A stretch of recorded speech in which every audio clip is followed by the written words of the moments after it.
The metallic stench of wet pennies always means someone is emptying out. When the stranger crashed against the diner's pie case, clutching a torn neck artery, Naomi didn't flinch. She dropped her coffee, jammed 2 bare fingers deep behind his collarbone to pin the vessel, and silently began to count the seconds. Neon buzzed a steady, irritating B-flat outside the grease-stained window of Mel's diner. Naomi sat in the corner booth, rubbing her thumb over the raised lettering of her plastic hospital ID badge. 14 hours in the ER triage pit left a person hollowed out. She smelled like cheap hand sanitizer, stale sweat, and the distinct metallic tang of other people's bad luck. Her feet throbbed inside her worn-out sneakers. All she wanted was a plate of hash browns and the quiet hum of the 2 a.m. graveyard shift. Then the bells above the door chimed, a cheerful, violent contrast to the man who staggered through the frame. He didn't walk, he listed.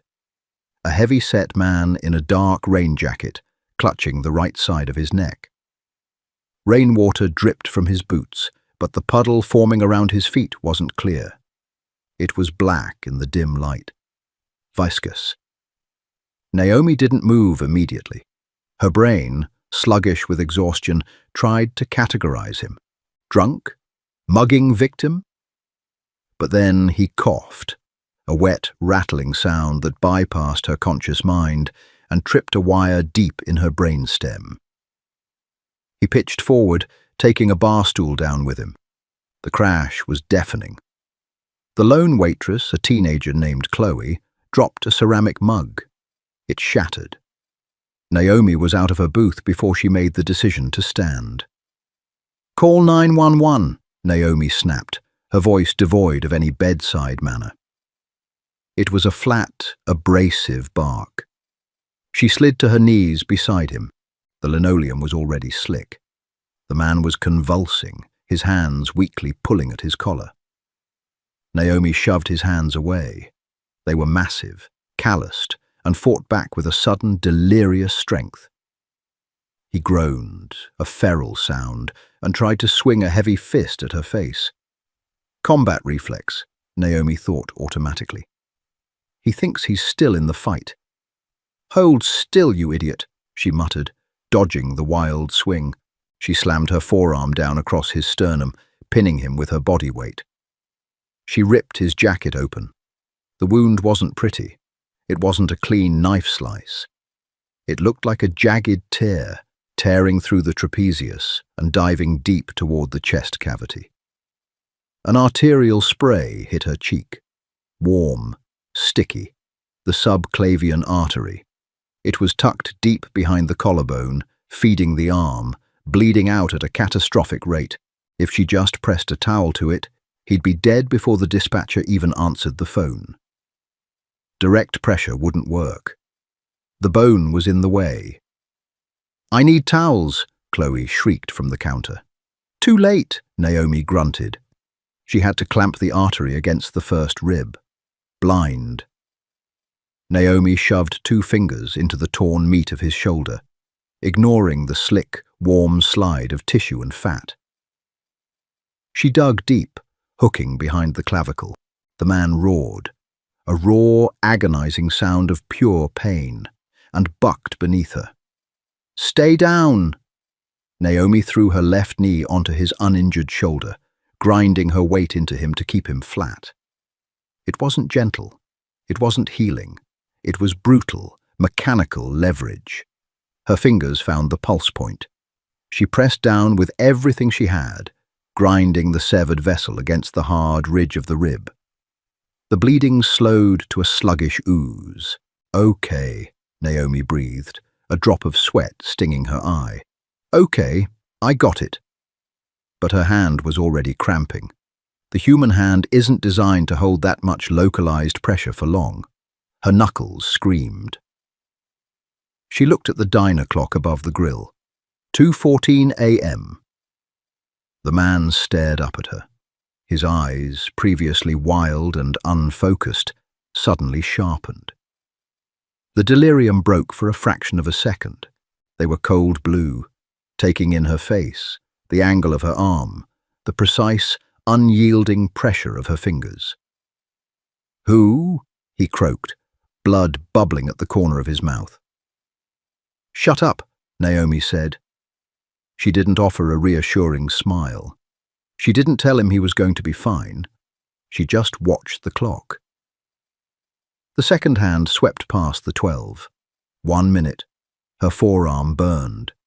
She shifted her weight, maintaining the death grip. The man's skin was turning the color of wet ash. His breathing was shallow. "Chloe," Naomi said, her voice strained. "Where is the ambulance?" "They said 4 minutes," Chloe sobbed, standing 3 feet away, terrified to come closer. 2 minutes. Naomi's fingers went numb. The slickness of the blood made it a constant, agonizing battle to maintain the pinch. If she slipped by a millimeter, the pressure would release, and he would empty out onto the floor in 30 seconds. He tried to swallow. "Cole," he whispered. "Name's Cole." "Don't care, Cole.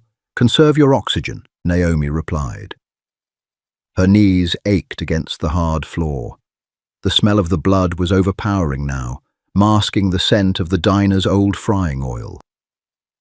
It was entirely too intimate, kneeling over a dying man, her hands buried inside his chest.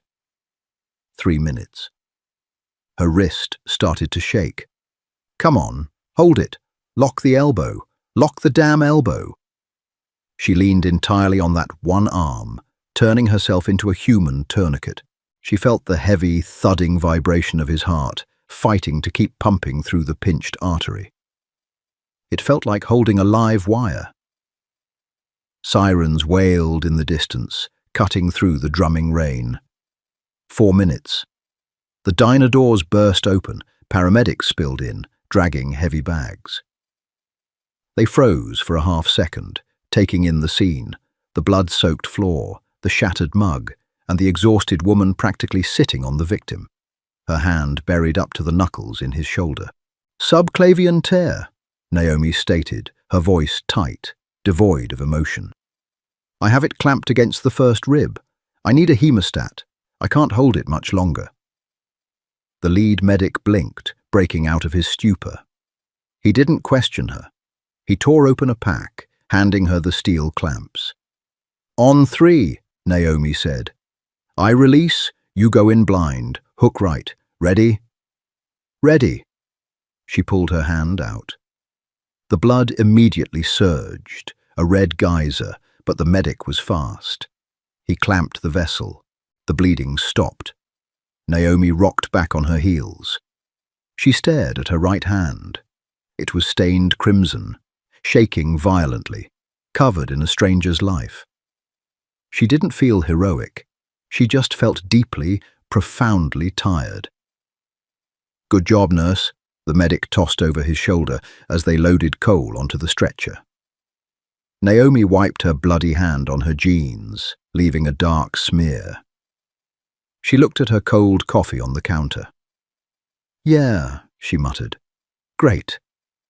Dried blood feels like a second skin.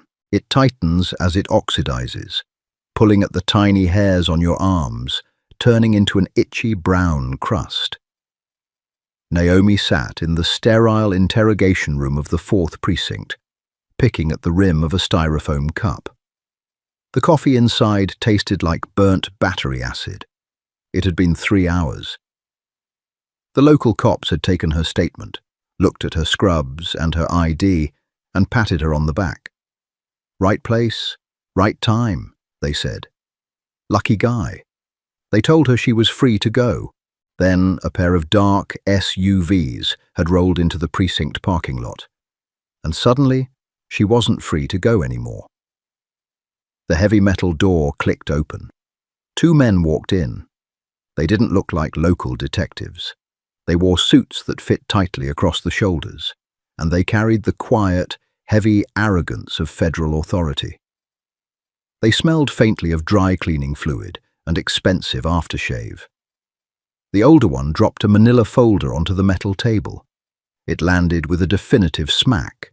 "Naomi Harding," the man said. He didn't offer his hand. He pulled out the chair across from her and sat. The younger agent leaned against the wall by the door, arms crossed.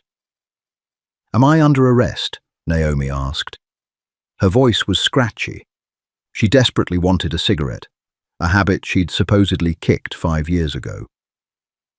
"No," the sitting agent said. "I'm Special Agent Briggs, FBI. This is Agent Hayes. We just want to clarify a few details about what happened at the diner." "I told the beat cops everything," Naomi said, maintaining eye contact. She kept her face blank, relaxing her facial muscles. "Show nothing. Give nothing." "A guy walked in bleeding. I applied pressure. The ambulance came." Briggs smiled. It didn't reach his eyes. He opened the folder. Inside were high-resolution photographs taken at the hospital. "The man you saved is named Cole Mitchell," Briggs said smoothly. "He's alive, barely. Surgery took 3 hours. The trauma surgeon was very impressed." "Good for him," Naomi said, taking a sip of the terrible coffee. "He was impressed," Briggs continued, leaning forward, "because of the precision of the first aid. You see, Ms. Harding, the local cops thought you just shoved a towel into his neck. But the surgeon found severe bruising on Mitchell's sternum and a hairline fracture on his clavicle." Naomi's pulse ticked up, just a fraction. She kept her breathing slow. "I had to use force," Naomi said. "He was combative. Shock." "Right, shock," Briggs nodded. "But to stop a subclavian bleed without tools, you didn't just apply pressure. You executed a blind digital clamp. You bypassed the superficial wound, jammed your fingers in, and pinned the artery against the first rib. Do you know how much anatomical knowledge and raw hand strength that takes?" "I'm an ER nurse. We see trauma." The younger agent, Hayes, scoffed from the wall. "You're a pediatric nurse at St. Jude's, Ms. Harding. You hand out lollipops and set broken wrists. Before that, you were an admissions clerk in Seattle." Briggs tapped the file. "Mitchell isn't a civilian. He's a Navy SEAL, attached to a highly classified task force. He was targeted tonight by professionals who thought they killed him. Yet, he survives because a pediatric nurse happens to be eating hash browns at 2 a.m. and perfectly executes a tactical combat casualty care maneuver taught almost exclusively to Tier 1 operators." Silence stretched in the room. The fluorescent lights hummed above them, casting harsh, greenish shadows over Naomi's face. She looked at her bloody hands. She should have just let him die. No, that wasn't true. She couldn't have done that. But God, the mess she had just stepped back into. "I watch a lot of medical documentaries," Naomi said flatly. Briggs laughed, a short, humorless sound. "That's good. That's very good. Let's try another one. Why does a pediatric nurse from Seattle have 0 digital footprint before 2018? No tax records, no high school yearbook photos, no social media." Naomi leaned back in her chair. The exhaustion was vanishing, replaced by a cold, familiar hyper-vigilance. She noticed the slight bulge under Hayes's left arm. Shoulder holster. She noted the distance from her chair to the door. 2 steps. Too far. "Identity theft," Naomi lied smoothly. "It was a whole thing. Had to rebuild my credit. If you want to run a background check, talk to my lawyer." "We did run a background check," Hayes spoke up, pushing off the wall. "Your fingerprints pinged a database at Quantico, a restricted database, the kind of database that requires a director's clearance just to open the file name." Briggs closed the folder. "We don't know who you really are, Naomi, but we know what you are. And right now, the people who tried to kill Cole Mitchell are going to find out that someone in that diner knew exactly how to save him. Someone with tactical training. Naomi stared at the styrofoam cup. She squeezed it. The plastic cracked, brown coffee seeping over her knuckles, mingling with the dried blood. "If he's a SEAL," Naomi said softly, her tone shifting entirely. The civilian hesitancy was gone. Her voice was dead calm, dropping an octave. "Then he was followed, which means your hitmen know he made it to the hospital, which means the hospital isn't secure." Briggs frowned, momentarily thrown off by the sudden change in her demeanor. "We have agents at the ICU. Are they standard field agents or tactical?" Naomi cut him off, her eyes snapping up to meet his. "Standard, but then they're already dead," Naomi said, standing up. The chair scraped loudly against the concrete floor. "And if you want your boy Mitchell to survive the night, you need to get me out of this room right now." Tires chewed through the flooded asphalt, throwing heavy arcs of dirty water against the parked cars lining the route to Memorial Hospital. Inside the FBI Tahoe, the air was suffocating, thick with the smell of wet wool and Hayes's nervous sweat. Naomi sat in the back seat, her hands resting flat on her denim thighs. They were still stained brown around the cuticles. She stared at them, hating the familiar, ice-cold stillness settling into her chest. She wasn't panicked.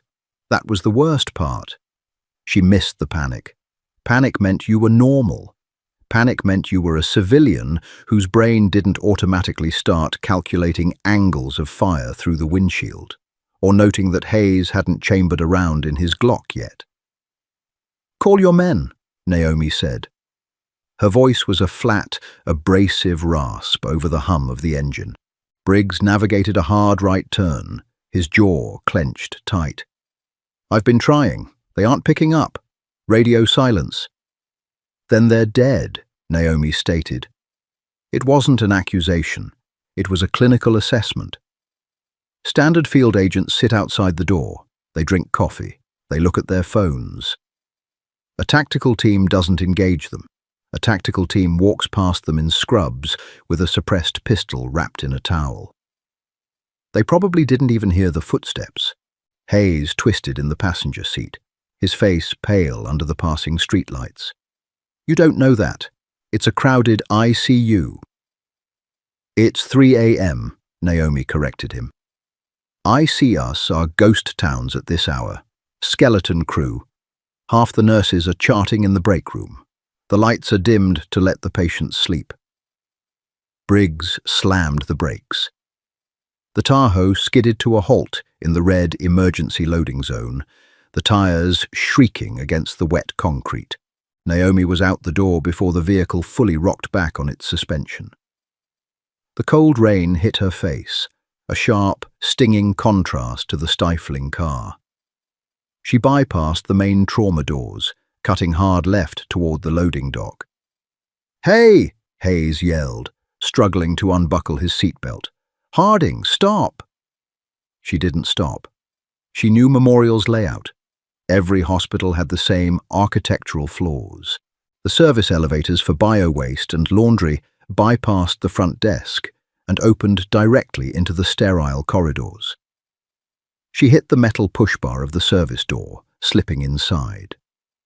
The smell hit her instantly, industrial bleach masking the faint, sour odor of illness and old linen. It was a smell she usually found comforting. Tonight, it smelled like an ambush. Briggs and Hayes pushed through the door a second later, their weapons drawn.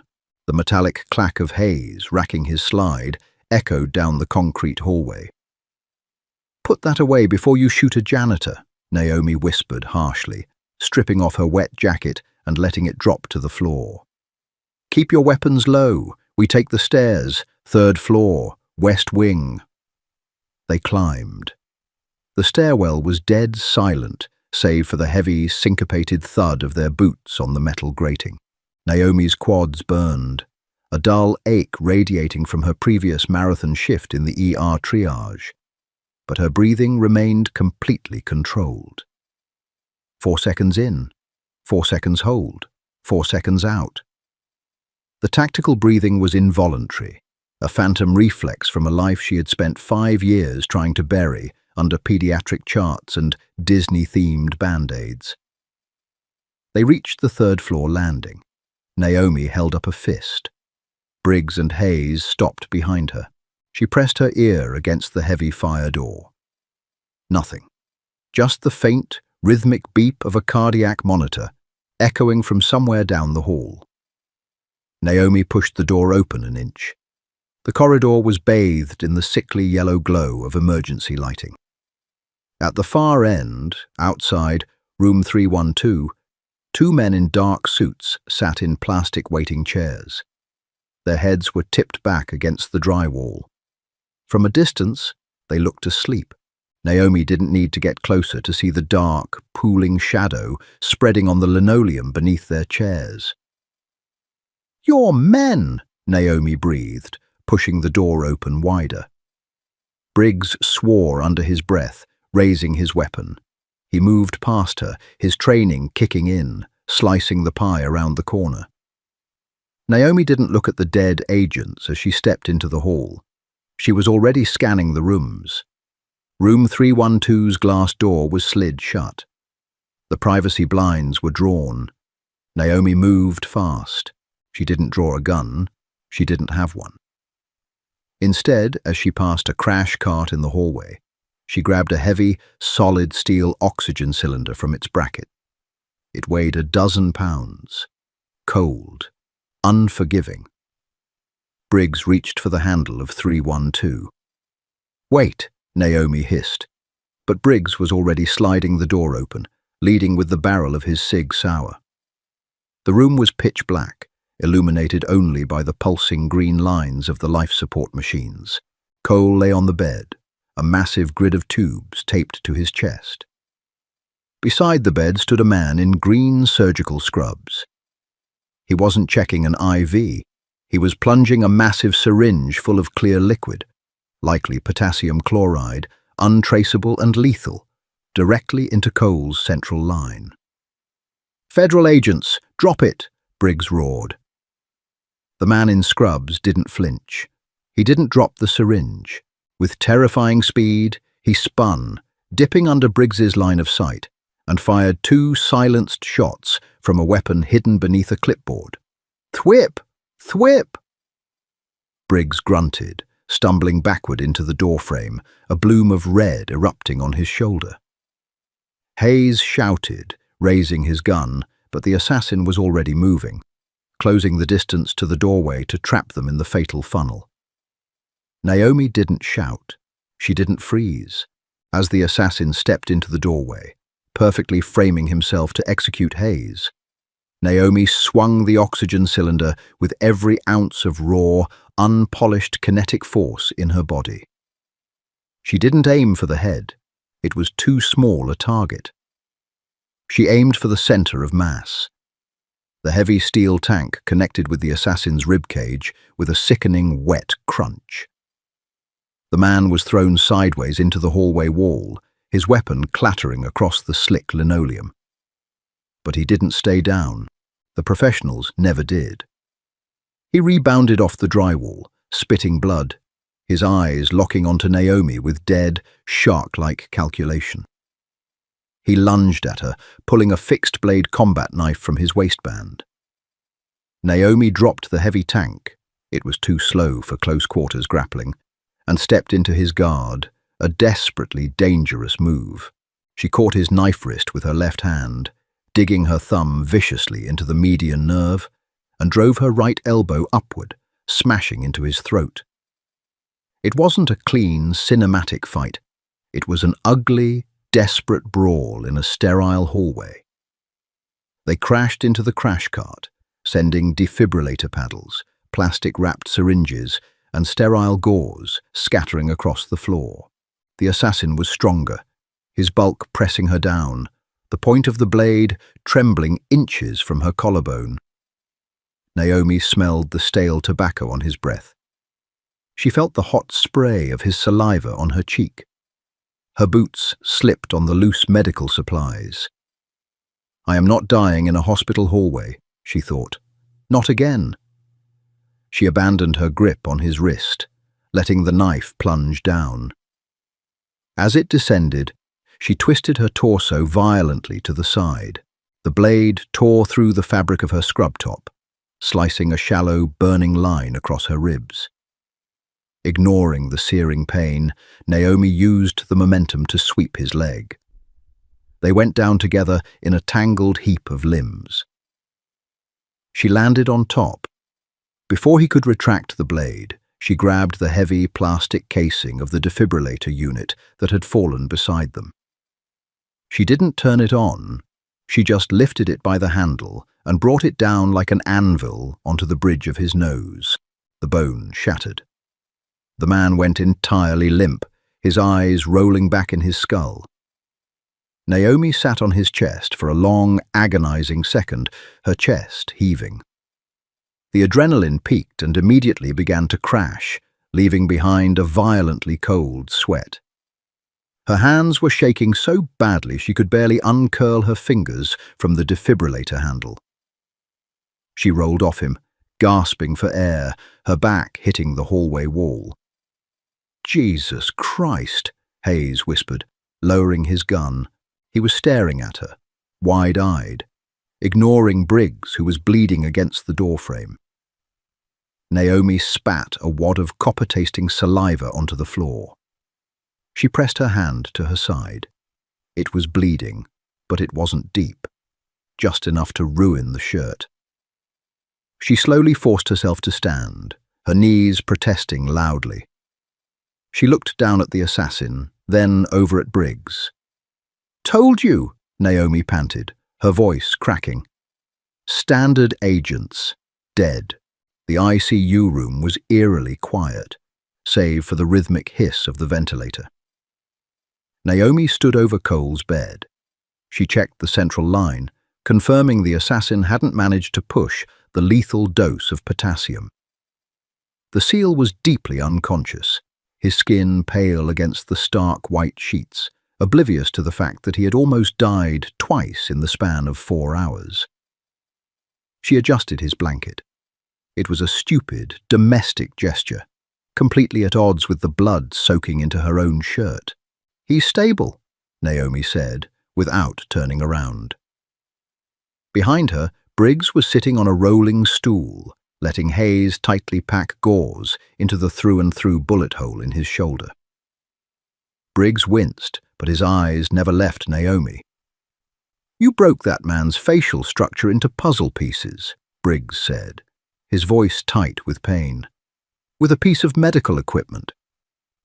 "He had a knife," Naomi replied, walking over to the sink. She turned on the tap, letting the lukewarm water wash over her bloody hands. The water turned pink, swirling down the stainless steel drain. "I improvised." "You don't improvise that kind of violence, Miss Harding," Briggs said. "That muscle memory, the way you cleared the line of fire, the way you manipulated his wrist. You didn't learn that handing out juice boxes in the pediatric ward." Naomi shut the water off. She grabbed a rough brown paper towel, drying her hands meticulously. She stared at her own reflection in the cheap mirror above the sink. The dark circles under her eyes looked like bruises. The fake name, the fake life, the quiet apartment with the dying houseplants. It was all gone. 5 years of pretending to be soft, wiped out in a single night. "You ran my prints," Naomi said, turning to face them. "You know there's a file. You just don't have the clearance to read it." "I can make some calls," Briggs threatened mildly. "I can get the clearance. If you make those calls," Naomi warned, leaning against the counter, "people above your pay grade are going to get very nervous. Because officially, I died in a helicopter crash in the Korengal Valley 6 years ago. They spent a lot of money burying my identity. If you start digging, They won't send agents with clipboards to stop you. They'll send people like him. She pointed a thumb towards the hallway, where the unconscious assassin lay. Hayes swallowed hard, his bravado entirely stripped away. "So what do we do?" Briggs asked. He wasn't interrogating her anymore. He was asking for direction. He recognized the hierarchy of the room had fundamentally shifted. "You clean up your mess," Naomi said. "You lock down this floor. You get a real tactical detail on Mitchell. And when your director asks what happened tonight, you tell him the assassin was neutralized by your partner, Hayes." "And you?" Briggs asked. Naomi walked over to her wet jacket, discarded by the door. She picked it up, fishing her plastic hospital ID badge from the pocket. The smiling, innocent face of Naomi Harding looked back at her. She snapped the plastic in half and dropped it into the biohazard bin. "Naomi Harding went home after her shift," she said flatly. "She packed a bag, and she left no forwarding address. She was just a civilian who got spooked by the feds." "You can't just vanish," Hayes said. "We have your face. We have the diner footage. Watch me," Naomi said. She didn't say goodbye. She didn't check on the seal one last time. The emotional detachment was already sliding back into place, a heavy, suffocating armor she had prayed she would never have to wear again. She walked out of the room, stepping carefully over the assassin in the hallway, and headed for the stairs. 15 minutes later, she pushed through the heavy glass doors of the hospital lobby. The rain had slowed to a miserable, freezing drizzle. The sky above the city was beginning to turn a bruised, charcoal grey, the miserable prequel to dawn. Her side throbbed. Her knuckles ached. She had less than $1,000 hidden in a coffee can in her apartment. And she knew she had exactly 3 hours to clear out before the alphabet agencies started realizing a ghost had walked through their crime scene. Naomi pulled her collar up against the wet wind, tasting the bitter metallic tang of blood and adrenaline on her tongue. The peaceful, boring life she had built was ashes. She was stepping back into the dark. She took a breath of the cold, exhaust-choked city air, shoved her hands deep into her pockets, and disappeared into the rain. Did Naomi's brutal, calculated survival instincts leave you breathless? Some pasts refuse to stay buried, and leaving the shadows often means fighting your way back out. If you loved this gritty, adrenaline-fueled story of hidden identities and tactical combat, smash that like button right now. Share this video with anyone who loves a fiercely capable protagonist who doesn't pull her punches. Don't forget to subscribe to the channel and ring the bell so you never miss our next intense, original story.